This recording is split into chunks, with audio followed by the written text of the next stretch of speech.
Hello बच्चों, आज की हमारी वीडियो बहुत ही इम्पॉर्टेंट है क्लास 12th के अकाउंट्स पढ़ने वाले बच्चों के लिए, क्योंकि आज की इस वीडियो में हम करने वाले हैं अपना अकाउंटिंग रेशियोज़ का पूरा चैप्टर फिनिश।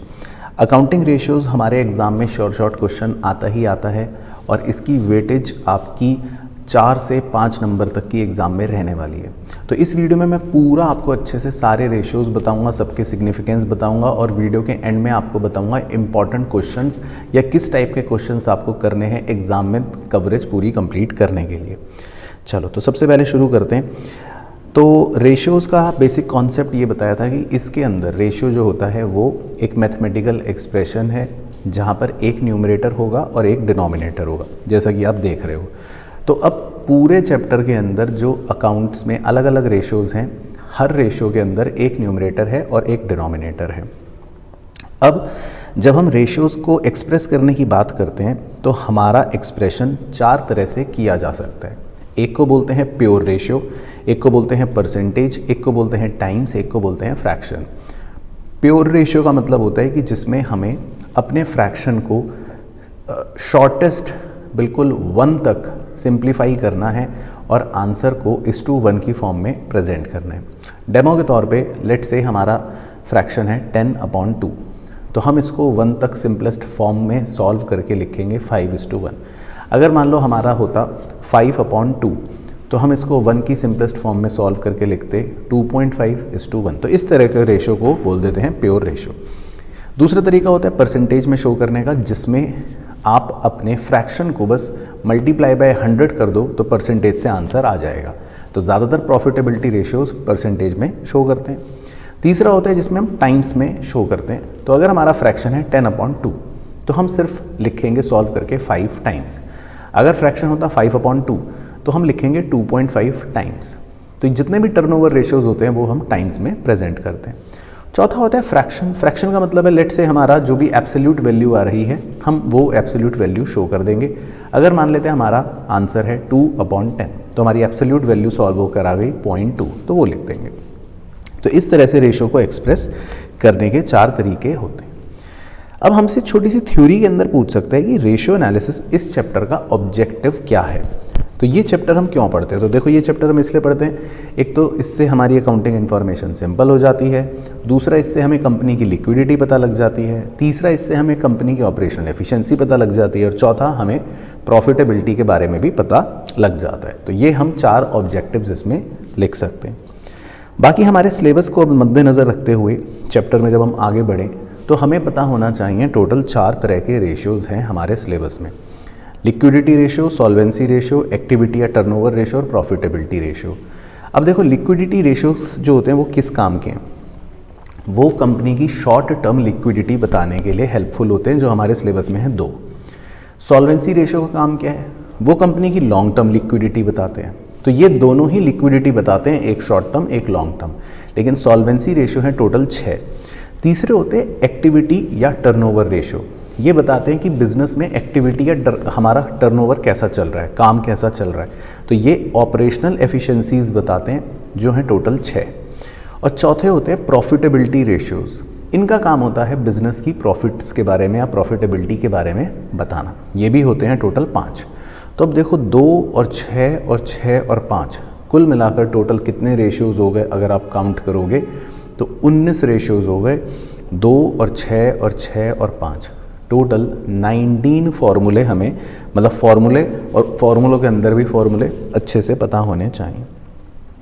चलो, बाकी कुछ बेसिक कॉन्सेप्ट था वो बहुत ज़रूरी है।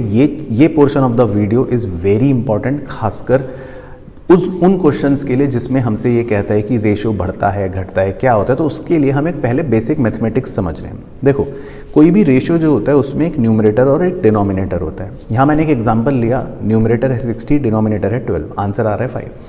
अब रेशियो बढ़ने के सिर्फ 2 ही रीजन्स होते हैं, या तो न्यूमरेटर की वैल्यू बढ़ा दो या डिनोमिनेटर को कम कर दो।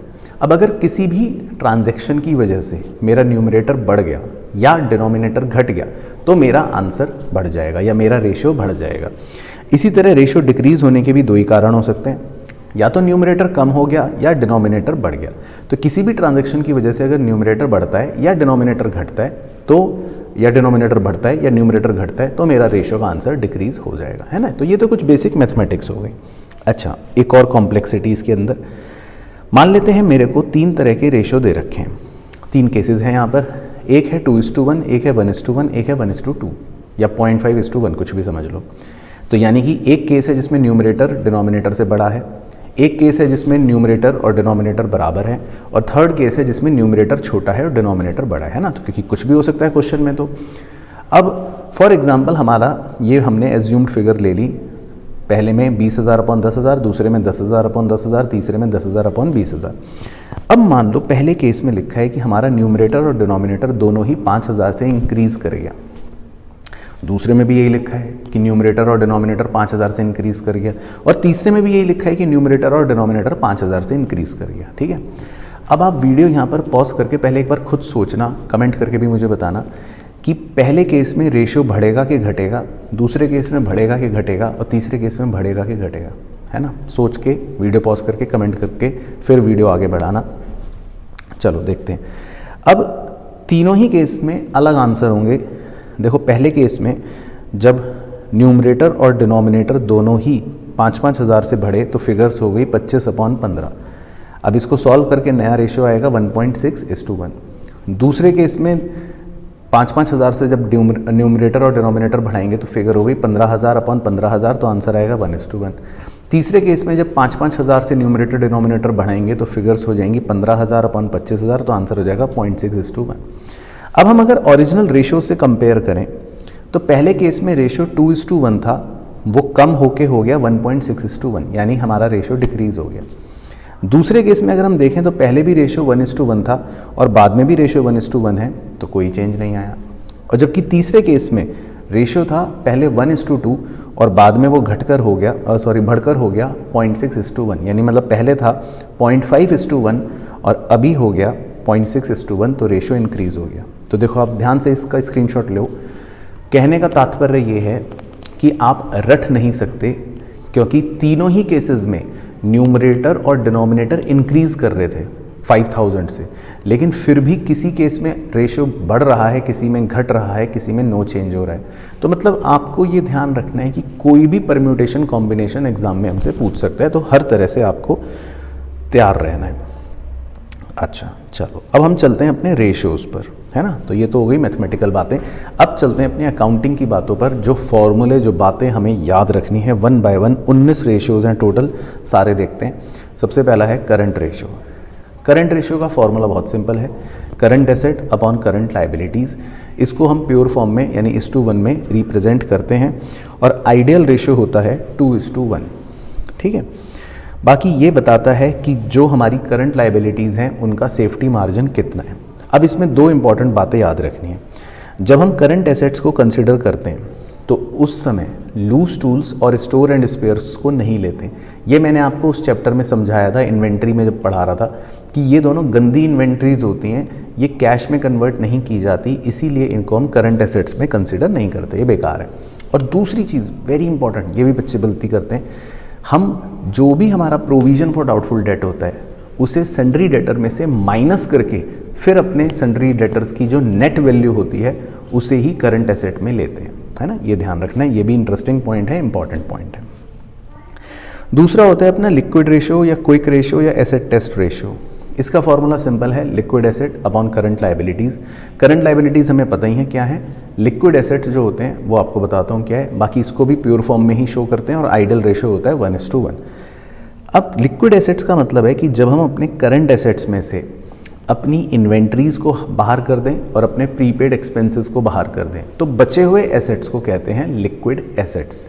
यानी कि इनसे और जल्दी पैसे हमें मिल जाएंगे, क्योंकि इन्वेंट्री कब बिकेंगी कब नहीं हमें नहीं पता, और प्रीपेड एक्सपेंस तो वैसे ही कैश में कब कन्वर्ट होते ही नहीं है, तो वो भी बेकार हो गए। तो लिक्विड एसेट्स मतलब कि काफ़ी तेज़ी से लिक्विड होने वाले एसेट्स हैं। तो करंट एसेट्स में से 2 चीज़ों को हटा दो बस, इन्वेंट्रीज़ को और प्रीपेड एक्सपेंस को, तो लिक्विड एसेट आ जाएगा, है ना। अब यहाँ पर एक टर्म पता होनी चाहिए छोटी सी, ये होती है वर्किंग कैपिटल। वर्किंग कैपिटल होता है करंट एसेट यानी जितने रुपए मिलेंगे माइनस करंट लाइबिलिटी यानी जितने रुपए देने हैं, तो इसको बोलते हैं वर्किंग कैपिटल। ये भी आगे काम आता है, ठीक है। तो दोनों रेशियो हो गए। अब है जी सॉल्वेंसी रेशियोज। ये बताते हैं बिजनेस की लॉन्ग टर्म लिक्विडिटी। इसमें पहला होता है डेट इक्विटी रेशियो, ये इसके नाम से ही फॉर्मूला बना लेना। न्यूमरेटर में डेट आएगा, डिनोमिनेटर में इक्विटी, यानी कि non current liability upon share holders fund, है ना।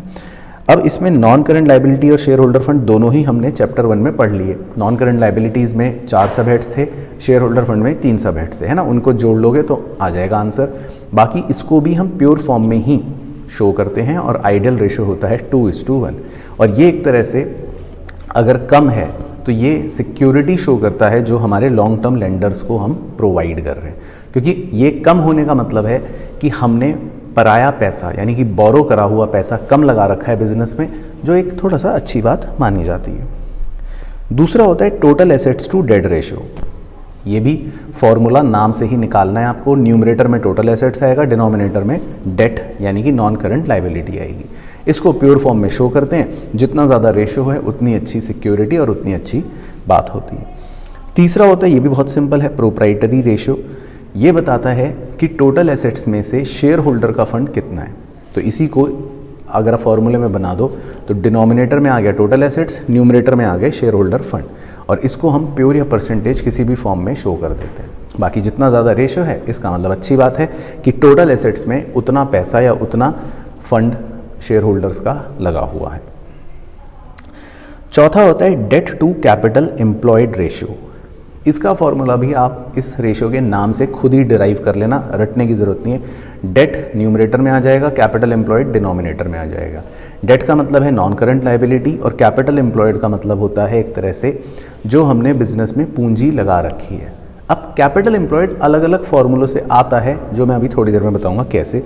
बाकी इसको निकालते प्योर फॉर्म में है, और जितना कम रेशियो है उतनी अच्छी बात है, क्योंकि ये एक तरह से लॉन्ग टर्म लेंडर्स का रिस्क शो कर रहा है। अब कैपिटल एम्प्लॉयड के सारे फॉर्मूले अच्छे से लर्न कर लेना। पहला फॉर्मूला है, दूसरा फॉर्मूला जो है, ये दोनों तो काफ़ी क्रूशल फॉर्मूले हैं।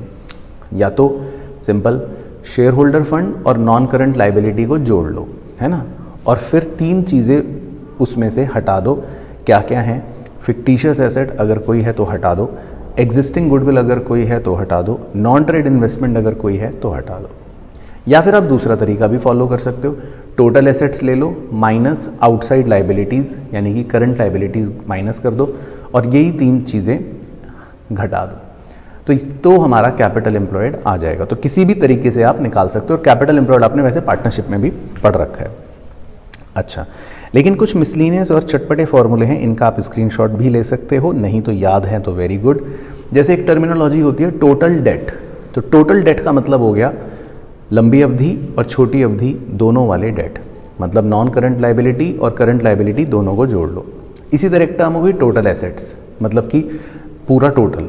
अब पूरा टोटल क्या है? Non current assets plus current assets. अब टोटल एसेट्स का एक फॉर्मूला और बन जाता है, वो इंटरेस्टिंग है। अगर हम कैपिटल एम्प्लॉयड में अपनी करंट लाइबिलिटीज़ जोड़ देते हैं तो वो भी टोटल एसेट्स के बराबर ही आता है, क्योंकि कैपिटल एम्प्लॉयड को मैंने नेक्स्ट स्टेप में जब ओपन करा तो कैपिटल एम्प्लॉयड का फॉर्मूला होता है share holder fund plus non current liabilities, है ना। और आपने उसमें करंट लाइबिलिटीज़ भी अगर जोड़ लिया तो एक तरह से टोटल लाइबिलिटी साइड का बन गया, और लाइबिलिटी साइड का टोटल ऑब्वियसली एसेट साइड के भी टोटल से बराबर ही होगा। तो ये भी एक टोटल एसेट्स का फॉर्मूला इसीलिए बन जाता है। तो कोई भी फॉर्मूला किसी तरह भी यूज़ हो सकता है, बस हमें याद होना चाहिए। 5वां होता है इंटरेस्ट कवरेज रेशियो। ये इंपॉर्टेंट है, इसके क्वेश्चन प्रैक्टिस करना।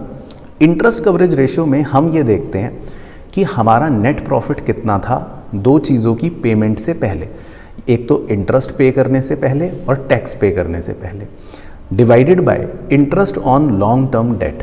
हम अपने लॉन्ग टर्म डेट को कितना इंटरेस्ट दे रहे हैं उससे डिवाइड कर देते हैं, और इसको हम टाइम्स में एक्सप्रेस करते हैं। जितना ज़्यादा ये रेशियो होता है इसका मतलब उतना ज़्यादा हमारे पास इंटरेस्ट पे करने के लिए प्रॉफिट्स अवेलेबल है। अच्छी बात है ना।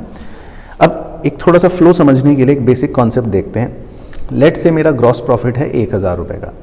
अब मैं इसमें से अपने सारे इनडायरेक्ट एक्सपेंस पे कर देता हूँ 200 रुपये, तो देखो कितने रुपए बच गए? 800 रुपये। इस 800 रुपये को बोलते हैं net profit before interest and tax, क्योंकि मैंने अभी तक इंटरेस्ट और टैक्स पे नहीं करा। अब पहले पता है मैं इंटरेस्ट पे करता हूँ, ये बात याद रखनी है। तो मैं अपने लॉन्ग टर्म डेट्स को इंटरेस्ट पे कर देता हूँ, मान लो 100 रुपये का, तो अब मेरे पास कितना प्रॉफिट बच गया? 700। इसको बोलते हैं नेट प्रॉफिट बिफोर टैक्स। और फिर सबसे लास्ट में मैं टैक्स पे कर देता हूँ, मान लेते हैं 200 रुपये, तो मेरे पास कितना प्रॉफिट बच गया? 500 रुपये। तो ये इस तरह से एक फ्लो है जो हमें लॉजिकली पता होना चाहिए।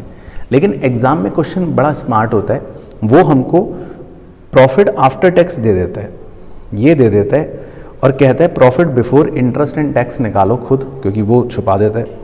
तो उसके लिए भी हमने पेतरे बना रखे हैं और आप वो याद रखना। जैसे मान लो यहाँ एक हमने एक एग्जाम्पल करा, आप इसका स्क्रीनशॉट ले सकते हो। क्वेश्चन ने हमें नेट प्रॉफिट आफ्टर टैक्स दिया 6,30,000 और टैक्स परसेंटेज दिया 10% और interest on long term debt है 1,00,000। अब हमें नेट प्रॉफिट बिफोर टैक्स निकालना है और net profit before interest and tax निकालना है, दो चीज़ें निकालनी है। तो देखो इसके शॉर्टकट्स हैं, सीधा सीधा नेट प्रॉफिट बिफोर टैक्स का शॉर्टकट हमने लिख रखा है, वो आप याद रखना। इसका फॉर्मूला है shortcut net profit after tax जो दे रखा है divided by 100 minus tax percentage. Sir क्या, दोबारा बोलो एक बार? ठीक है, तो दोबारा बोलता हूँ। ये देखो कहाँ है, ये रहा, या चलो यहाँ देखो एक बार। नेट प्रॉफिट बिफोर टैक्स का फॉर्मूला है shortcut net profit after tax divided by 100% minus tax percent, है ना, ये हमने क्लास में लिख रखा है। अब इस फॉर्मूले को अगर हम अप्लाई करते हैं तो हमारा नेट प्रॉफिट आफ्टर टैक्स है 6,30,000 और टैक्स परसेंटेज है 10, तो 100 माइनस 10% कितना हो गया? 90%। तो आप 6,30,000 को 90% से डिवाइड कर दो तो आपका आंसर आ जाएगा net profit before tax 7 lakh. अब इस 7 लाख में जब आप इंटरेस्ट को ऐड बैक कर दोगे 1 लाख, तो फिर हमारा आंसर आ जाएगा net profit before interest and tax, तो वो आ जाएगा 8 लाख रुपए। तो बेसिकली बस आपको सॉल्व करना आना चाहिए, आप जैसे करना चाहते हो वैसे करो, आपकी चॉइस है, लेकिन निकालना आना चाहिए, है ना। तो ये फॉर्मूला याद रखना या नोट कर लो, जैसी आपकी मर्जी। तो जैसे यहाँ एक एग्जांपल है, फटाफट सॉल्व करके कमेंट करो।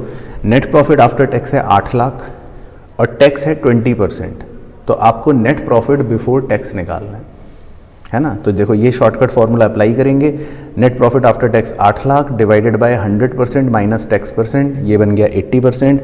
तो 8 लाख अपॉन 80% सॉल्व करके आ जाएगा 10 लाख रुपए, है ना। तो अगर आपने भी यही सोचा, यही निकाला, तो वेरी गुड, बहुत बढ़िया, है ना। चलो अब चलते हैं एक्टिविटी रेशियोज पर। एक्टिविटी रेशियोज जो होते हैं या टर्नओवर रेशियोज जो होते हैं, ये भी इंपॉर्टेंट है एग्जाम के लिए। इसमें पहला तो इन्वेंट्री टर्नओवर रेशियो है, ये बहुत इंपॉर्टेंट है क्योंकि एक तो इसका फॉर्मूला है cost of RFO. Cost of RFO का मतलब होता है, एक तरह से शॉर्ट भाषा में बोलते हैं COGS और लॉन्ग भाषा में बोलते हैं कॉस्ट ऑफ गुड्स सोल्ड, है ना, डिवाइडेड बाय एवरेज इन्वेंट्री। और इसको हम टाइम्स में शो करते हैं। बाकी कॉस्ट ऑफ गुड्स सोल्ड को निकालने के 4 फॉर्मूले हैं। सर कितने फॉर्मूले? 4 देखो कौन कौन से सारे बोल रहा हूँ, आप लिख लो या याद रखो। पहला तो होता है opening inventory plus net purchase plus direct expense minus closing inventory, ठीक है, इसमें सब दिया होगा। दूसरा होता है revenue from operation minus gross profit, ये तो सिंपल है, या फिर revenue from operation plus gross loss, है ना। चौथा फॉर्मूला बड़ा इंटरेस्टिंग है, ये नए वाले स्टेटमेंट ऑफ P&L से रेफरेंस उठाता है। अब नए वाले P&L में आपको अगर याद हो, जो कंपनीज बनाती है उसमें पहला एक एक्सपेंस होता है कॉस्ट ऑफ मटेरियल कंज्यूम्ड, दूसरा एक्सपेंस होता है purchase of stock and trade, तीसरा एक्सपेंस होता है changes in inventory of finished goods, work in progress and stock and trade. तो हमको ये तीनों एक्सपेंसेस जो हैं वो ऐड करने हैं और साथ ही साथ अगर कोई डायरेक्ट एक्सपेंस है वो भी ऐड करना है। डायरेक्ट एक्सपेंस उस पर्पल बादल में लिख रखे हैं, वो डायरेक्ट एक्सपेंस वो होते हैं जिन्हें हम ट्रेडिंग अकाउंट में डेबिट साइड पर बचपन में लिखते थे, जो मैन्युफैक्चरिंग से रिलेटेड फैक्ट्री वाले एक्सपेंस होते हैं, जैसे कि wages, factory expense, carriage inward, octroi, fuel, power, ये सब। तो देखो COGS निकालने के 4 फॉर्मूले याद रखने हैं। बाकी एवरेज इन्वेंट्री सिंपल है, एवरेज इन्वेंट्री तो it's very easy, opening inventory plus closing inventory divided by 2, है ना, तो एवरेज इन्वेंट्री आ जाता है। तो ये तो बहुत सिंपल है, बाकी इसको नंबर ऑफ टाइम्स में ही प्रेजेंट करते हैं। तो इस रेशियो को आप इंपॉर्टेंट मार्क कर लेना, इसके क्वेश्चन जरूर करना। फिर होता है ट्रेड रिसीवेबल टर्नओवर रेशियो। अब इसमें हम अपने ट्रेड रिसीवेबल्स के टर्नओवर की बात करते हैं, तो इसीलिए हम क्रेडिट सेल्स को न्यूमरेटर में लिखते हैं या नेट क्रेडिट सेल्स को न्यूमरेटर में लिखते हैं और डिवाइड करते हैं एवरेज ट्रेड रिसीवेबल से। नेट क्रेडिट सेल्स का मतलब है कि सेल्स में से सेल्स रिटर्न माइनस कर दो और अगर कोई कैश सेल्स है तो वो भी माइनस कर दो।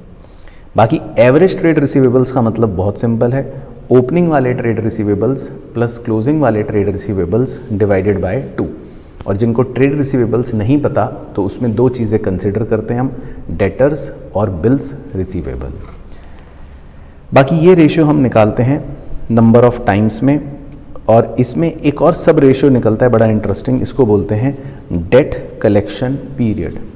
अब ये डेट कलेक्शन पीरियड क्या होता है? डेट कलेक्शन पीरियड जो है बेसिकली अगर हमें नंबर ऑफ डेज में बताना हो तो 365 अपॉन डेटर टर्नओवर रेशियो निकाल के डेज में आंसर आ जाएगा, और अगर मंथ्स में बताना हो तो 12 upon trade receivable turnover ratio डाल के मंथ्स में आंसर आ जाएगा। ये ध्यान रखना है। अब यहाँ पर एक बड़ा इंटरेस्टिंग पॉइंट है जो शायद आपको पता हो या ना पता हो, आई डोंट नो, लेकिन लिख लेना। यहाँ पर जो ये डेटर्स होते हैं, है ना, अब ये डेटर्स में से आपको प्रोविजन फॉर डाउटफुल डेट को माइनस नहीं करना। तो कभी कभी क्वेश्चन दे देता है तो हम प्रोविजन फॉर डाउटफुल डेट्स को यहाँ पर डिडक्ट नहीं करते। जैसे जब करंट रेशियो निकाला था तब तो हमने स्टार पॉइंट डाल के लिखा था ना कि प्रोविजन फॉर डाउटफुल डेट्स अगर हैं तो उसको माइनस कर दो, उसको डिडक्ट कर दो। लेकिन यहाँ पर हम डेटर्स में से प्रोविजन फॉर डाउटफुल डेट्स को डिडक्ट नहीं करते। यहाँ पर जो डेटर्स हैं पूरे के पूरे वही लेंगे, प्रोविजन फॉर डाउटफुल डेट्स को हम कुछ भी डिडक्शन नहीं करेंगे, है ना। तो ये बात इंपॉर्टेंट है। अच्छा जी, फिर आता है ट्रेड पेबल टर्नओवर रेशियो। तो ये ट्रेड पेबल से रिलेटेड है, इसीलिए न्यूमरेटर में हम लिखते हैं net credit purchase divided by average trade payable.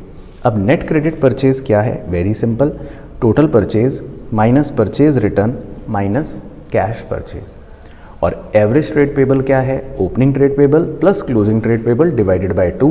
बाकी ट्रेड पेबल्स कौन है? वो लोग जिन्हें हमें पैसा देना है, यानी क्रेडिटर्स और बिल्स पेबल। तो ये भी इजी है रेशियो, इसकी ज़्यादा टेंशन नहीं है। अब इसमें एक सब रेशियो बन जाता है एवरेज पेमेंट पीरियड कितना। तो मंथ्स में आंसर निकालना हो तो 12 upon trade payable turnover ratio, और डेज में आंसर निकालना हो तो 365 upon trade payable turnover ratio. उसके बाद चौथा होता है वर्किंग कैपिटल टर्नओवर रेशियो। तो देखो, वर्किंग कैपिटल टर्नओवर रेशियो में बहुत ही इजी है। टर्नओवर मतलब रेवेन्यू फ्रॉम ऑपरेशन और वर्किंग कैपिटल डिनोमिनेटर में। तो इसका फॉर्मूला है RFO अपॉन वर्किंग कैपिटल।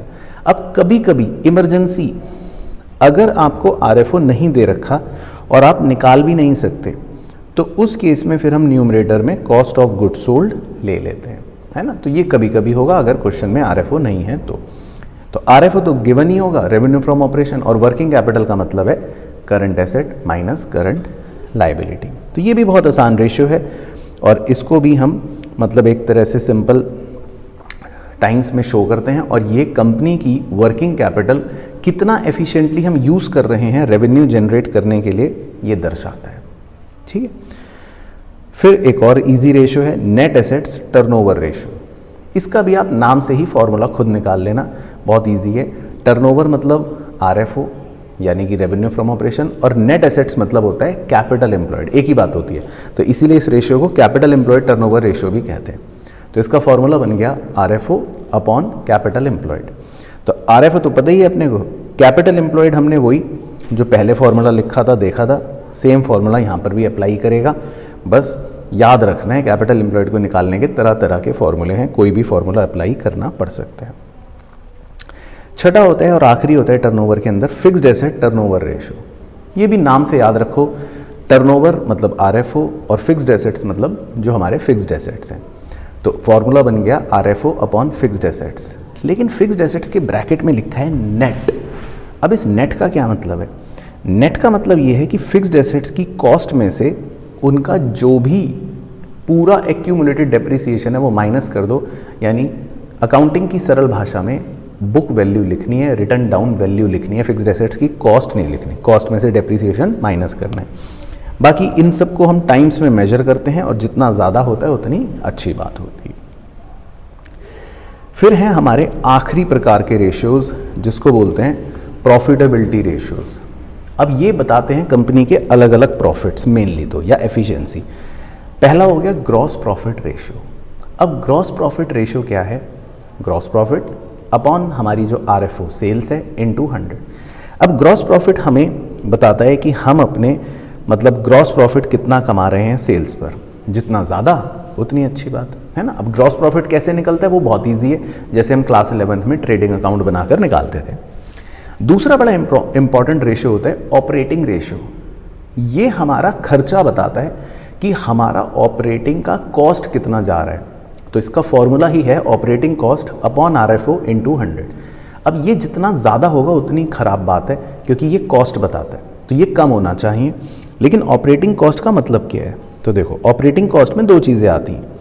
एक आता है cost of goods sold COGS, जो हमने पहले भी सुन रखा है, प्लस जितने भी ऑपरेटिंग एक्सपेंसेस आते हैं वो भी ऑपरेटिंग कॉस्ट का ही पार्ट होते हैं। अब ऑपरेटिंग एक्सपेंस कौन से होते हैं, जो बिजनेस के रोज़मर्रा के रेगुलरली इंपॉर्टेंट एक्सपेंसेस हैं, है ना, जो होते ही होते हैं बिजनेस चलाने के लिए। अब सेलिंग एक्सपेंस हो, एडमिनिस्ट्रेशन एक्सपेंस हो, ऑफिस एक्सपेंस हो, डेप्रीसिएशन हो, एम्प्लॉयज़ बेनिफिट एक्सपेंस हो, डिस्ट्रीब्यूशन एक्सपेंस हो, ये सब के सब हैं ऑपरेटिंग एक्सपेंसेस। बाकी ये बिजनेस की ओवरऑल एफिशिएंसी बताते हैं, जितना कम रेशियो होगा उतनी अच्छी बात है। फिर इसी ऑपरेटिंग कॉस्ट को अगर मैं माइनस कर देता हूँ RFO से तो ऑपरेटिंग प्रॉफिट आ जाता है। तो इसीलिए नंबर 3 बन जाता है एक ऑपरेटिंग प्रॉफिट रेशियो। ये बताता है कि हमारी कंपनी ऑपरेटिंग प्रॉफिट कितना कमा रही है सेल्स के ऊपर, जो जितना ज़्यादा होगा उतनी अच्छी बात है। अब ऑपरेटिंग प्रॉफिट को निकालने के 3 फॉर्मूले, तीनों बिल्कुल अच्छे से याद करके जाना है घर से। पहला तो है net profit plus non operating expenses minus non operating incomes. अब ये नॉन ऑपरेटिंग एक्सपेंस क्या है, नॉन ऑपरेटिंग इनकम क्या है, इधर इसलिए एक बक्सा बनवा रखा है आपके सहूलियत के लिए। तो रेड कलर में तो नॉन ऑपरेटिंग एक्सपेंस हैं, जो बिजनेस के डायरेक्ट हमारे मेन काम से रिलेटेड खर्चे नहीं होते। अब चैरिटी में आपने खर्चा कर दिया, एसेट बेचने पे नुकसान हो गया, डोनेशन में पैसे दे दिए, लोन का कोई इंटरेस्ट पे कर दिया, ये सब कोई बिजनेस के रोज़मर्रा के मेन खर्चे नहीं है, ये सब नॉन ऑपरेटिंग एक्सपेंस है। इसी तरह नॉन ऑपरेटिंग इनकम, एसेट बेच के गेन हो गया, आपको कहीं से इंटरेस्ट मिल गया, डिविडेंड मिल गया, ये सब चीज़ें हमारी मेन इनकम नहीं है, तो इनको बोलते हैं नॉन ऑपरेटिंग इनकम, है ना। तो ये हो गया। दूसरा फॉर्मूला है ग्रॉस प्रॉफिट से निकाल सकते हैं हम। ग्रॉस प्रॉफिट अगर दिया हो तो प्लस अदर ऑपरेटिंग इनकम अगर कोई होगी तो, माइनस ऑपरेटिंग एक्सपेंसेस अगर कोई होंगे तो। और अगर हमें सीधा RFO से ही निकालना है तो फिर वही पुराना कॉन्सेप्ट को यूज़ कर लेंगे, RFO माइनस ऑपरेटिंग कॉस्ट। और ऑपरेटिंग कॉस्ट क्या है वो हमने अभी थोड़ी देर पहले ऊपर वाले रेशियो में पढ़ी थी, है ना। अच्छा, ये भी सेम कंपनी की ओवरऑल एफिशिएंसी बताता है, जितना ज़्यादा रेशियो होगा उतनी अच्छी बात है। अब एक बड़ा ही 1 नंबर का MCQ का क्वेश्चन आपका इस बादल में तैयार होता है कि जो ऑपरेटिंग रेशियो था और ये वाला जो ऑपरेटिंग प्रॉफिट रेशियो है, दोनों को जोड़कर हमेशा 100% ही आएगा, है ना। तो ये फिक्स होता है, इसका डेरिवेशन करने की ज़रूरत नहीं कि क्यों ऐसा हो रहा है, बहुत सिंपल है, क्योंकि ये कॉस्ट बताता है, दूसरा वाला प्रॉफिट बता रहा है, तो कॉस्ट और प्रॉफिट मिलकर हमेशा RFO ही बनते हैं। तो डिनोमिनेटर क्योंकि RFO ही है तो 100% तो टोटल बनेगा ही बनेगा। बस ये रेशियो बता रहा है कि खर्चा कितना है, तो ऑपरेटिंग रेशियो खर्चा बताता है और ऑपरेटिंग प्रॉफिट रेशियो मुनाफा बताता है। तो अगर ये है 60% तो वो होगा 40%, ये है 70% तो वो होगा 30%। ये इसका कॉन्सेप्ट है। चौथा होता है net profit ratio. Net profit ratio भी बिजनेस की ओवरऑल एफिशिएंसी बताता है। इसमें हम ये देखते हैं कि कंपनी का नेट प्रॉफिट कितना है सब कुछ करने के बाद, यानी net profit after tax divided by RFO into 100। तो नेट प्रॉफिट निकालने का तो तरीका आपको पता है, जैसे हम 11th में P&L अकाउंट बनाते थे, या सिंपल भाषा में ग्रॉस प्रॉफिट में से सारे एक्सपेंस माइनस कर दो तो नेट प्रॉफिट आ जाएगा। तो ये बहुत सिंपल है। लेकिन 5th वाला आप बड़ा इंपॉर्टेंट मार्क कर लेना, इसको अच्छे से करके जाना इसके क्वेश्चंस। ये होता है रिटर्न ऑन इन्वेस्टमेंट, या इसको बोलते हैं रिटर्न ऑन कैपिटल एम्प्लॉयड। अब इसमें हम प्रॉफिट लेते हैं न्यूमरेटर में और डिवाइड करते हैं कैपिटल एम्प्लॉयड से इनटू 100।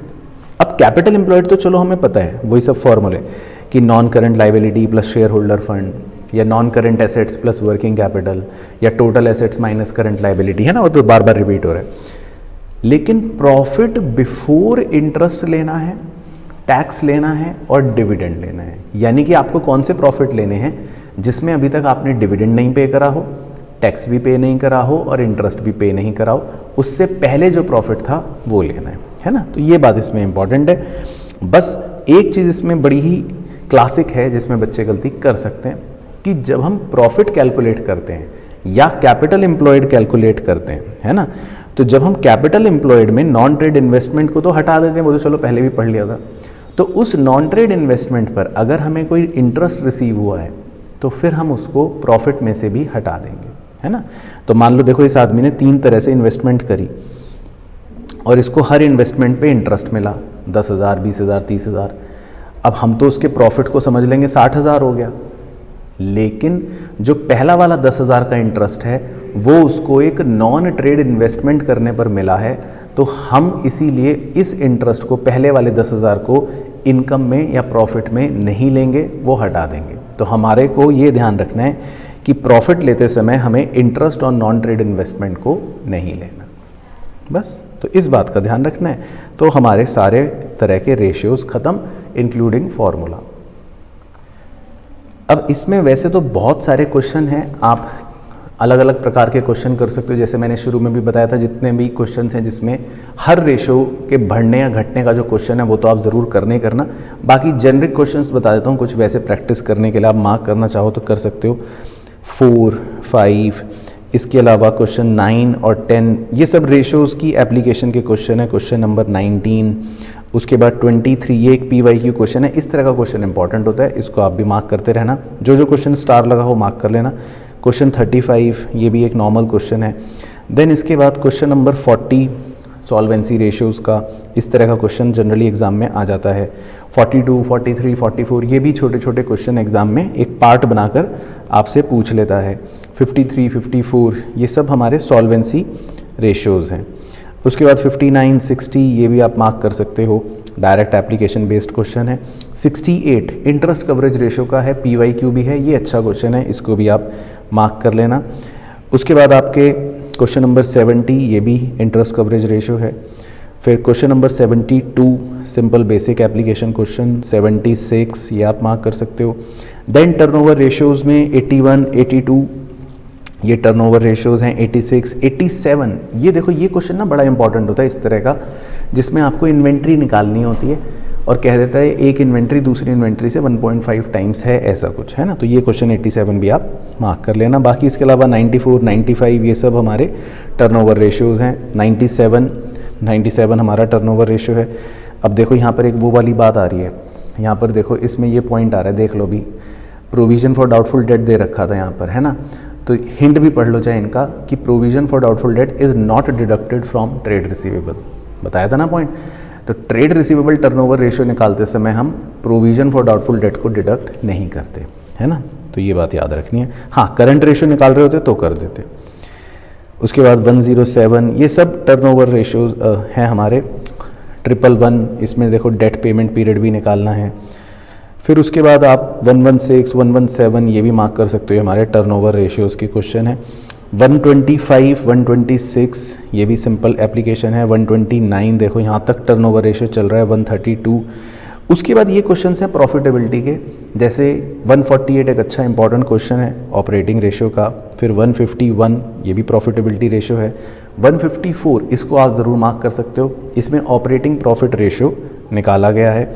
156, 157, ये भी इंपॉर्टेंट क्वेश्चन है। 163 भी एक 1 नंबर का क्वेश्चन है। 162, उसके बाद आपका 167, फिर एक ये 169 ROI निकालने का बहुत इंपॉर्टेंट क्वेश्चन है, इसको भी आप मार्क कर लेना। मतलब हर तरह के रेशियोज़ के आपको 4-5 क्वेश्चंस करने हैं एप्लीकेशन बेस्ड, और हर तरह के रेशियोज़ के इंक्रीज़ और डिक्रीज़ के क्वेश्चन करने हैं। और उसके लिए मैंने एक वीडियो अलग से भी बना रखी है, मेन वाली प्लेलिस्ट के अंदर है, वो वाली देख लो पूरी वीडियो, उसमें आपके सारे तरह के रेशियो इंक्रीज़ डिक्रीज़ वो अच्छे से कवर हो जाएंगे, है ना। बाकी ये सब हमारे क्वेश्चंस हैं बेसिक जिसमें एप्लीकेशन करना है। जैसे 142, ये भी एक अच्छा क्वेश्चन है, ये आप मार्क कर सकते हो। एंड 172, 176, ये PYQ था। इस तरह के क्वेश्चन भी एग्ज़ाम में आ जाते हैं, और जनरली एक इन्फॉर्मेशन के साथ 2 रेशियो निकालना। 177, ये वाला भी आ जाता है। बाकी लास्ट क्वेश्चन है एक 181, ये PYQ है, इसमें भी आपको मल्टीपल रेशियोज़ निकालने, इन्फॉर्मेशन दे रखी होगी, ठीक है। तो मतलब अपनी कवरेज में आप हर तरह के रेशियो के 5 से 6 एप्लीकेशन बेस्ड क्वेश्चन और इंक्रीज़ या डिक्रीज़ वाले क्वेश्चन सारे कर लेना। मेन फार्मूले सारे याद रखना, फार्मूले तो आई होप आपको अच्छे से समझ आ गया होगा कि क्या है। तो बस इस चैप्टर में इतना ही करना है, बाकी अगली वीडियो में मुलाकात करता हूँ। तब तक अपना ध्यान रखना है, मस्त रहना है और स्वस्थ रहना है।